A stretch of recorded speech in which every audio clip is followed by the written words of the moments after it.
क्या आपने कभी सोचा है मृत्यु के बाद क्या होता है? क्या सच में आत्मा शरीर छोड़ देती है? क्या यमराज सच में लेने आते हैं? आज हम जानेंगे गरुड़ पुराण में लिखा वो रहस्य जिसे जानकर रोंगटे खड़े हो जाएंगे।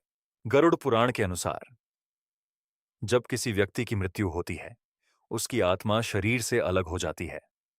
आत्मा कुछ समय तक अपने ही घर के आसपास रहती है। वह अपने परिवार को देख सकती है, लेकिन कोई उसे देख या सुन नहीं सकता।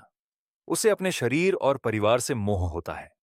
इसीलिए कहा जाता है कि 13 दिन तक विशेष कर्मकांड किए जाते हैं। कुछ समय बाद यमराज के दूत आते हैं। अगर व्यक्ति ने अच्छे कर्म किए हैं तो दूत शांत और सौम्य रूप में आते हैं, लेकिन यदि उसने पाप किए हैं तो दूत भयावह रूप में आते हैं। फिर आत्मा को यमलोक की यात्रा पर ले जाया जाता है।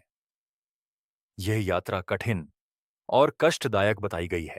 यमराज के दरबार में आत्मा का हिसाब होता है। हर छोटे बड़े कर्म का लेखा जोखा रखा जाता है। कहा जाता है कि कुछ भी छुप नहीं सकता। अच्छे कर्म, स्वर्ग, बुरे कर्म, नरक। गरुड़ पुराण में अलग अलग प्रकार के नरकों का वर्णन है, जहां पापों के अनुसार दंड मिलता है।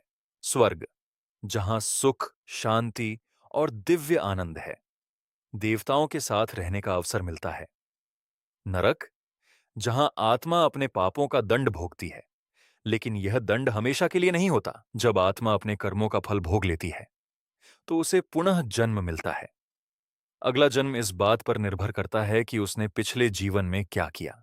तो क्या मृत्यु अंत है या एक नई शुरुआत? गरुड़ पुराण हमें सिखाता है कि हमारे कर्म ही हमारी असली पहचान है। अगर आपको यह वीडियो पसंद आया हो तो लाइक, शेयर और चैनल को सब्सक्राइब जरूर करें।